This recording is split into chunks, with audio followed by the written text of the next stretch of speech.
예수님의 이름으로 기도드리옵나이다. 아멘.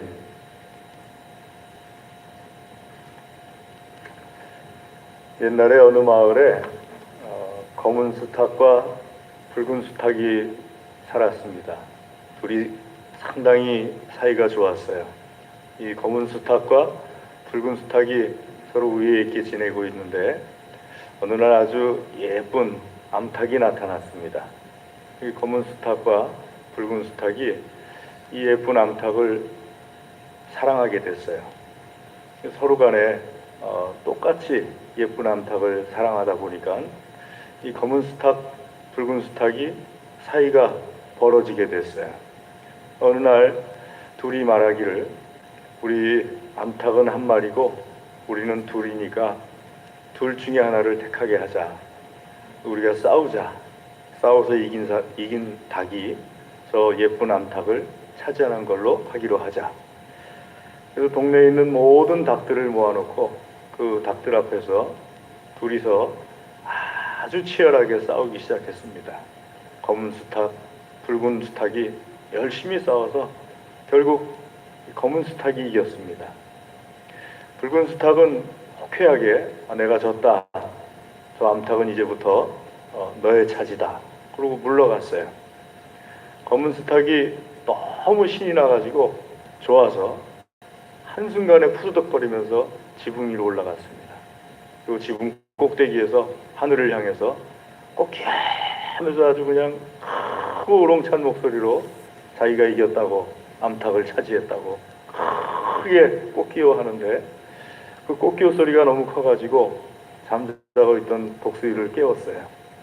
독수리가 누가 나를 이렇게 깨웠어? 보니까 닭 울음소리예요. 자고 일어났으니까 그러지 않아도 출출한데 잘 됐다. 그래가지고 독수리가 쏜살같이 날라와가지고 모든 닭들이 지켜보는 앞에서 그 지붕 위에 있던 그 검은 수탉을 탁 낚아채 갔어요.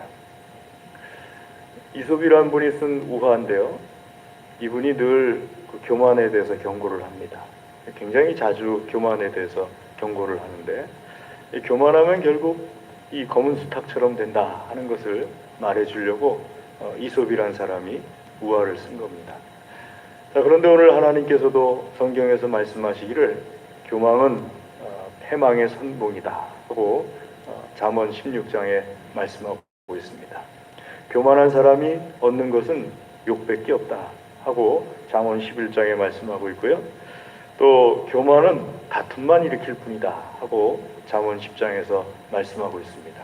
하나님께서는 우리 믿는 사람들이 교만한 것을 아주 싫어하십니다.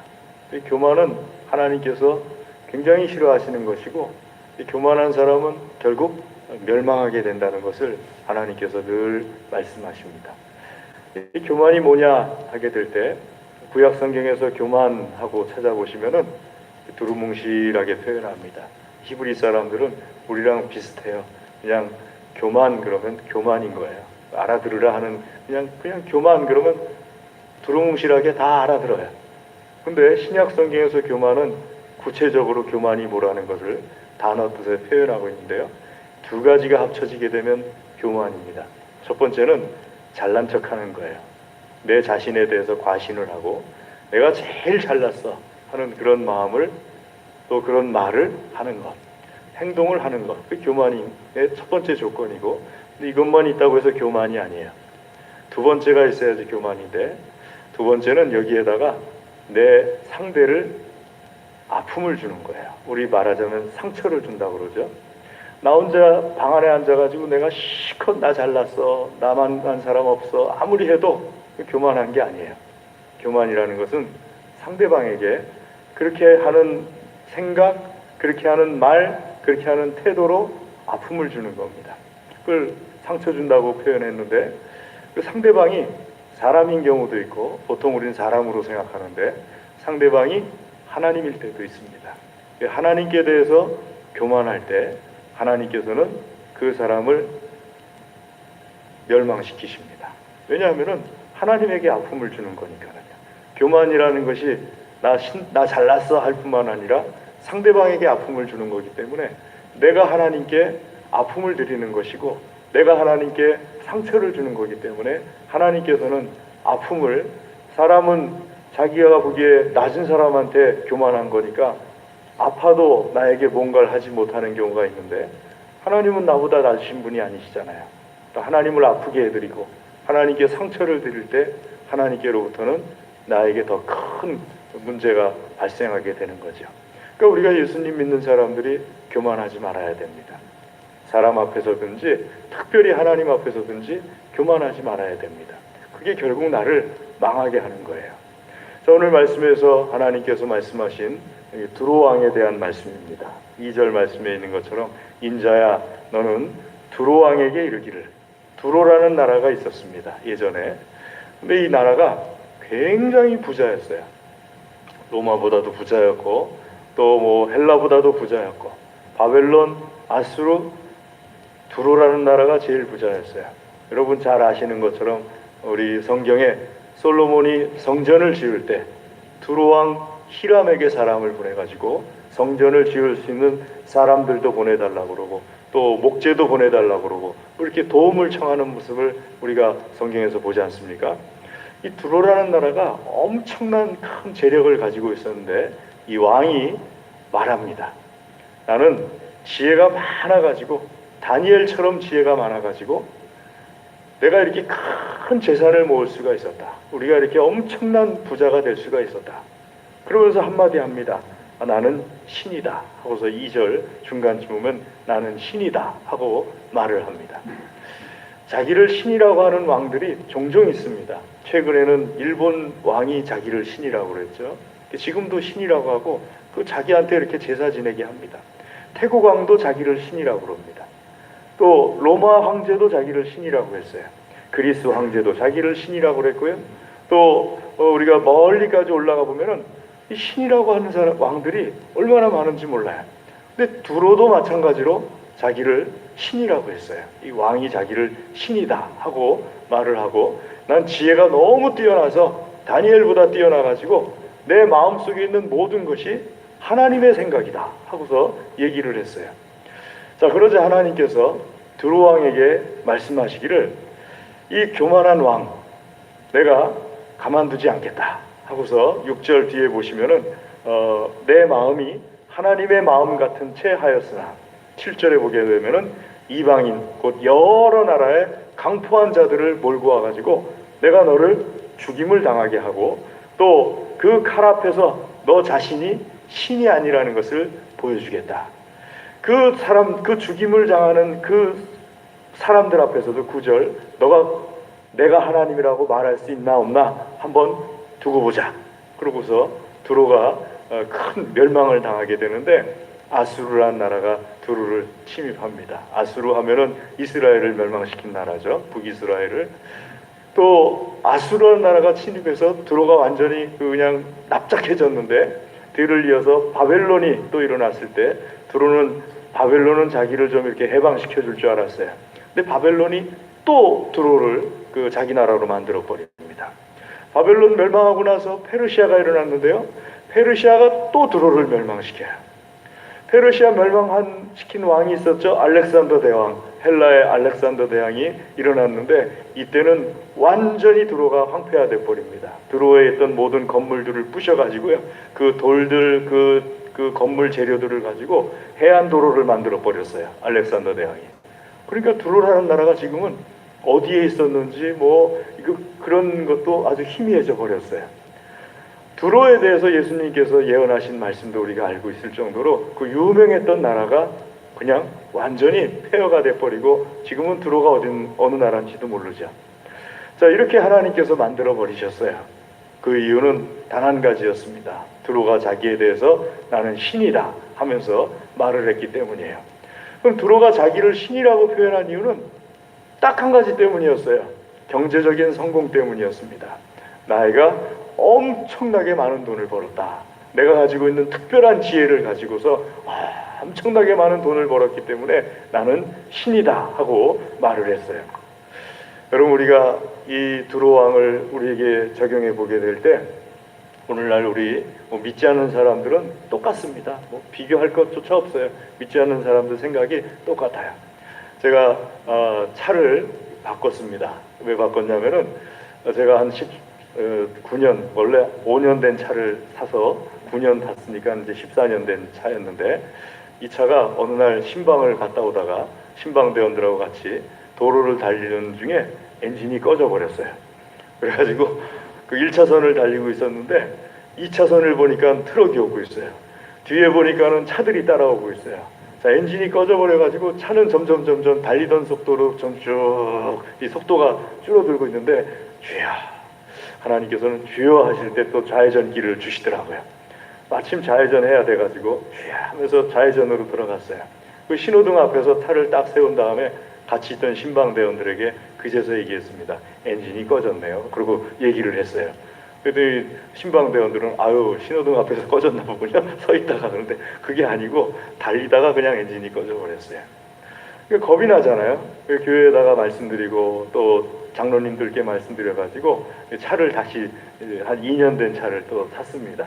2년 된 차를 사가지고 가실러 갔는데, 나는 분명히 그 집사님께 집사님 저는 그냥 기본형으로 주십시오 하고 말씀을 드렸는데, 가서 딱 보니까 뒤에 3.0 이렇게 붙어 있는 거예요. 그래서 제가 집사님께 집사님 이거 말고요 기본형 제가 말씀드렸는데, 그랬더니 이거 먼저 주인이 붙인 겁니다. 기본형인데 3.0 붙인 거예요. 그래서 제가 그 차를 몰고 내려오면서 곰곰이 생각했어요. 왜 3.0이라고 붙였을까? 두 가지 생각했습니다. 나 같으면 7.0이라고 붙였을 텐데, 기왕에 붙일 거 7자가 좋지 않나? 3자보다는. 근데 왜 3.0이라고 붙였을까? 하고 생각을 하다가 딱 결론 한 가지더라고요. 3.0처럼 보이고 싶은 거예요. 3.0처럼 보이면 내가 기본형보다는 좀 높아지는 것 같으니까 3.0처럼 보이고 싶은 거예요. 그러니까 3.0을 붙인 거예요. 여러분, 일반 사람들 생각이 두루왕 생각하고 다른 게 없어요. 두루왕은 큰 재산을 얻은 거고, 일반 사람들은 큰 재산을 얻은 것처럼 보이고 싶은 것일 뿐인 거지 똑같은 거예요. 그 말은 나도 그렇고 다른 사람도 그렇고 사람을 평가할 때 돈을 가지고 평가한다는 거예요. 돈을 많이 가지고 있으면은 훌륭한 사람이고, 돈을 조금 가지고 있으면은 좀 무능한 사람이고, 뭐 이런 평가를 한다는 거예요. 그런데 이런 모습이 예수님 믿는 사람들에게도, 분명히 예수님 믿는 사람들은 그렇게 평가하면 안 되잖아요. 예수님 믿는 사람들은 예수님 잘 믿으면 훌륭한 사람이고, 예수님 잘못 믿으면은 좀 훌륭해져야 될 사람이고, 그렇게 평가를 해야 되는데, 예수님 믿는 사람들조차도 말로는 그렇게 얘기해요. 그게 언제 드러나는지 압니까? 젊은 사람들 결혼할 때 조건이 뭡니까? 하고 물어봐요, 부모님에게. 그럼 부모님들이 늘 말해요. 아이, 목사님, 신앙만 좋으면 됩니다. 그 신앙 좋은 사람을 갖다 이분 신앙 참 좋습니다. 그러면은 그 다음부터 물어보기 시작해요. 직업이 뭡니까? 뭐는 어떻습니까? 뭐는 어떻습니까? 물어봐요. 신앙 때문에 결렬되는 경우가 거의 없어요. 그 뒤에 것 가지고 결렬되는 거죠. 그러니까 그건 다른 말로 얘기하면은요, 예수님 믿는 사람들도 역시 마찬가지로 사람들을 평가할 때 사람을 세상 사람들처럼, 두루왕처럼 평가한다는 겁니다. 여러분, 우리는 그러지 말아야 될 줄로 믿습니다. 그게 바로 교만한 모습이거든요.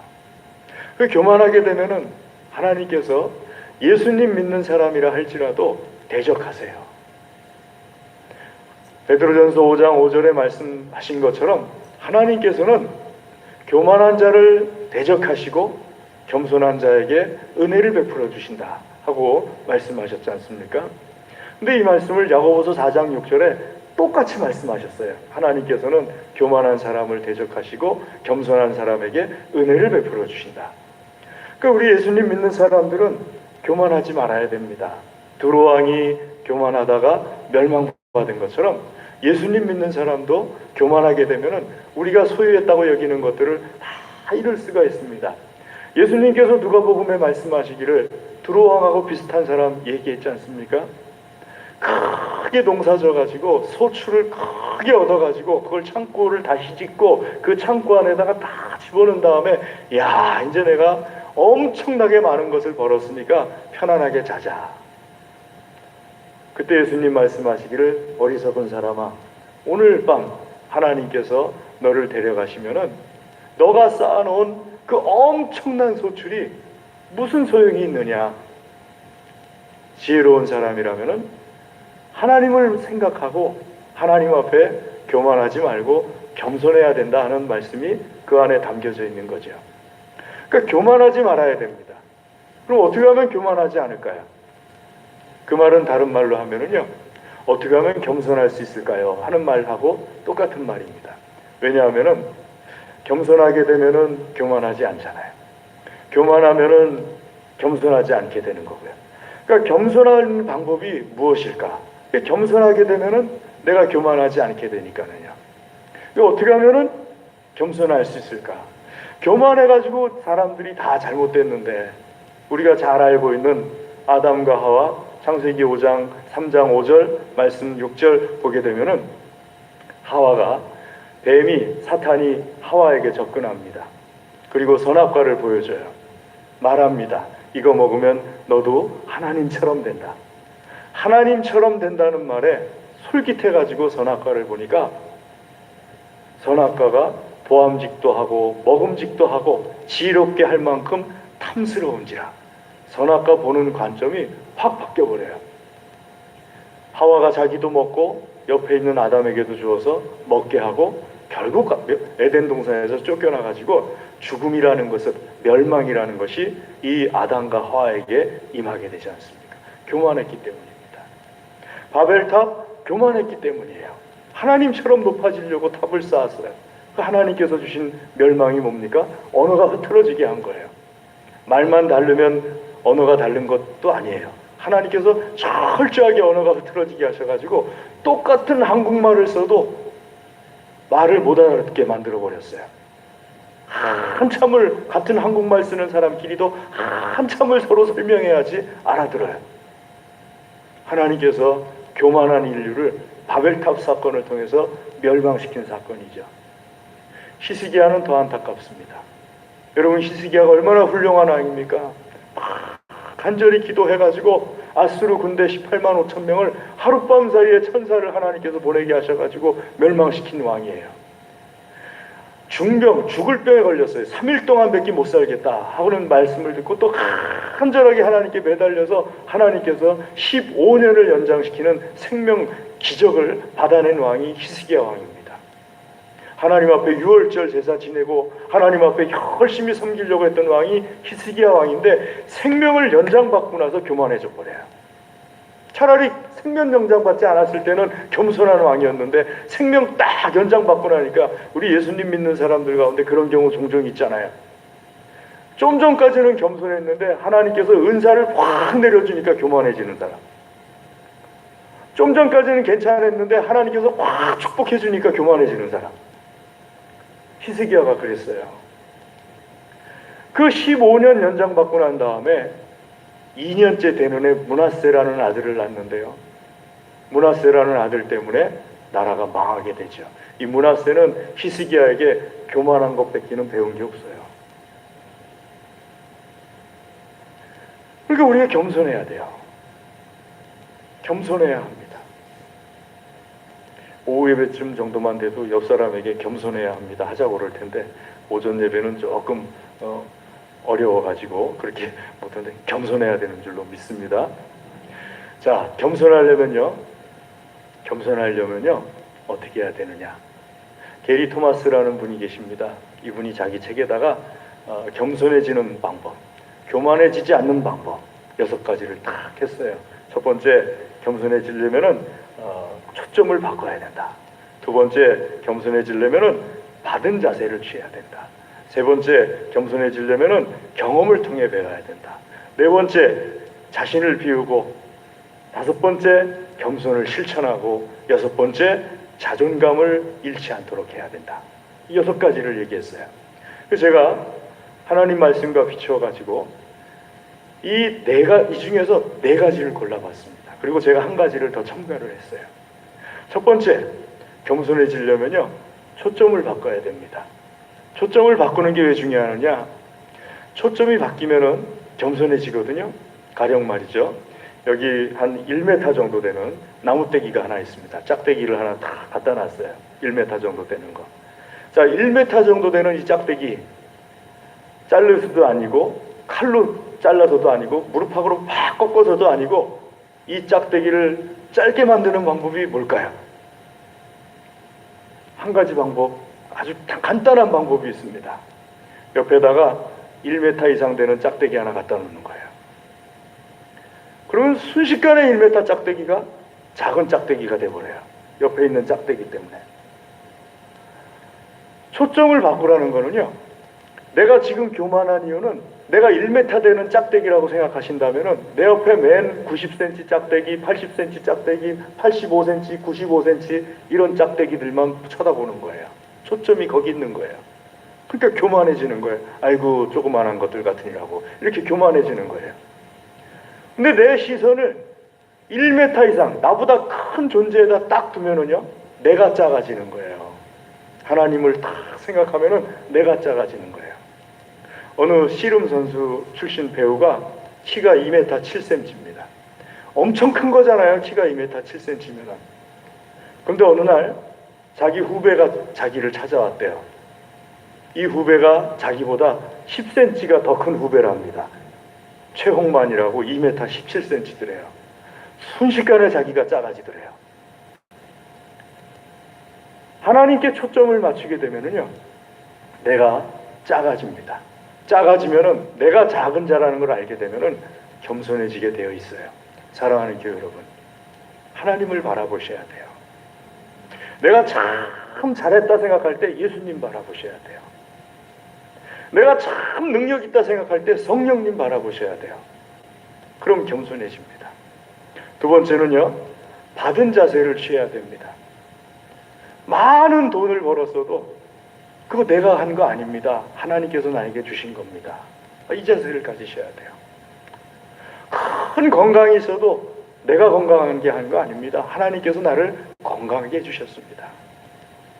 아, 지혜가 뛰어납니다. 칭찬을 들으면은 내 지혜인가요? 하나님께서 나에게 깨닫게 해주신 거죠. 참 좋습니다. 아우, 내가 좋게 됐나요? 하나님께서 나를 좋게 해주신 것이죠. 다 하나님께서 주신 겁니다. 이 받은 자세를 입에 굳히고 있어야 돼요. 그럴 때 겸손해질 수가 있습니다. 세 번째는요, 성령의 인도함을 따르는 겁니다. 내 생각이 아니라 성령께서 나를 인도해 주시기를 간절히 구하는 거예요. 그래서 성령 충만을 구하는 겁니다. 성령 세례하고 성령 충만은 다릅니다. 성령 세례는 예수님 믿는 사람들이라면 다 성령 세례 받으셨어요. 하지만 성령 충만은 구해야 되는 거예요. 성령 충만을 왜 구합니까? 목사님, 저 성령 충만하고 싶어요. 왜요? 제가 여쭤봐요. 그러면은 나도 은사 많이 받고 싶어요. 여러분, 은사 많다고 성령 충만한 거 아닙니다. 잘못하셨어요. 목사님, 저 성령 충만 받고 싶어요. 왜요? 성령의 인도함에 순종하고 싶습니다. 성령 충만이 필요성이에요. 겸손해지거든요. 성령께서 인도하시는 것에 순종하게 되면 겸손해지거든요. 그래서 성령을 인도함을 받으려고 힘써야 되고, 그래서 성령 충만하려고 힘써야 합니다. 네 번째로 경험을 통해서 배워야 됩니다. 내가 경험한 것이 있잖아요. 잘난 척하다가 경험한 것이 있잖아요. 제 얘기만 한 번 더 하면요, 제가 초등학교 국민학교 6학년 때 학생회장 선거에 나갔어요. 총학생회장. 저는 될 줄 알았어요. 상대방이 워낙 깜이 아니라고 생각했거든요. 제가 어릴 적에는 이제 상대방이 여자였어요. 나는 남자였고. 그러니까 내가 이길 거라고 생각을 했어요. 그때는 여자를 이렇게 낮게 보는 시대였어요. 지금하고는 달랐어요. 또 저는 나름대로 발이 넓다고 생각했어요. 배구부도 하고 있었지, 육상부도 하고 있었지, 야구부도 하고 있었지, 또 미술부도 하고 있었지, 또 합창단도 하고 있었지. 그러니까 발 걸친 게 엄청 많았어요. 정말 일주일이 그냥 너무너무 바쁘게 지날 정도로 다 나하고 알고 있는 것 같고 다 나를 찍을 것 같고, 제가 이렇게 얘기할 때는 제가 어떻게 됐다는 거예요. 인천시 최초로 여학생이 총학생회장이 되고 저는 떨어졌어요. 그 뒤에 반장 선거가 있었거든요. 거기서도 떨어졌어요. 반에 총무 선거가 있었어요. 거기서도 떨어졌어요. 심지어는 줄반장도 못 됐어요. 줄반장도 못 되는 사람이었어요. 그런데 교만해지니까 내가 총학생회장감이라고 생각을 하게 되는 거예요. 이 교만이라는 게 눈을 확 멀게 만들어 버려요. 겸손하면은 내가 줄반장도 안 될 사람이라는 걸 아는데 교만해지니까 총학생회장감이라고 생각하고 상대방이 감인데 내가 감이라고 생각하고 이게 바뀌어버려요. 그 경험이 나에게 있었으면 그걸 잊어버리면 안 되잖아요. 야, 묘해요. 한번 교만한 노미음은요 또 그렇게 되나 봐요. 경험은 잊으면 안 돼요. 이 교만했던 경험으로 내가 뭘 잃었던가 이걸 잊으면 안 돼요. 그럴 때 겸손해질 수가 있습니다. 마지막으로요, 여러분, 이 네 가지가 아무리 중요해도요 이 한 가지만 있으면은 네 가지는 저절로 됩니다. 그 한 가지가 뭐냐? 겸손하려고 해야 합니다. 겸손해야 된다는 것을 아는 거예요. 겸손하려고 노력을 하는 거예요. 그러면은 네 가지가 저절로 배워져요. 겸손하려고 노력을 하면요. 초점을 하나님께 둬야 된다. 예수님 믿는 사람 겸손하려고 마음 먹고 행동하기 시작하면은 자기도 모르게 예수님 보이기 시작합니다. 하나님 보이기 시작해요. 겸손하려고 막 마음 먹잖아요. 다 하나님께서 주신 거라는 걸 깨달아져요. 겸손하려고 행하잖아요. 그러면은 하나님 나에게 뭘 원하십니까? 하고 묻게 돼요. 겸손하려고 마음을 먹잖아요. 아우, 옛날에 하나님 말 안 듣다가 내가 잘 안 됐었지 하고 또 기억나요. 그게 겸손하려고 힘쓰면은요 교만하지 않게 되고, 그렇게 되면 자연히 하나님 말씀대로 하나님께서는 겸손한 자에게 은혜를 베풀어 주신다 말씀하신 말씀이 나에게 이루어지게 됩니다. 할렐루야. 사랑하는 교회 여러분, 두로 왕이 하나님 앞에서 왜 멸망당했는가? 교만했기 때문입니다. 우리는 그러지 말아야겠습니다. 그래서 이 주간에 결단을 해야 될 것 같아요. 하나님, 내가 사람을 대할 때 돈 갖고 대하진 않습니까? 사람을 대할 때 어떤 숫자 갖고서, 야, 저 사람은 땅이 몇 평인가? 저 사람은 집이 몇 평인가? 저 사람은 뭐가 무슨 직급이 뭔가 뭐 이런 거 가지고서 사람을 판단하진 않는가? 만약에 그거를 하고 있다면은 내가 지금 교만한 거구나 하고 생각을 하는 거예요. 내가 지금 교만하다면은 지금은 안 멸망했어도 하나님께서 나를 멸망하게 할 거구나. 그럼 내가 이거 갖고 사람을 대하면 안 되지. 이거 갖고 사람을 대하지 말고 사람을 대할 때 하나님의 눈을 가지고 대해야지. 주여 나를 겸손하게 하여 주시옵소서. 이 길을 택해야지. 이 결단이 오늘 우리 믿는 모두에게 있기를 주의 이름으로 축복합니다. 기도하겠습니다. 하나님 아버지 감사합니다. 주의 시간 주의 말씀으로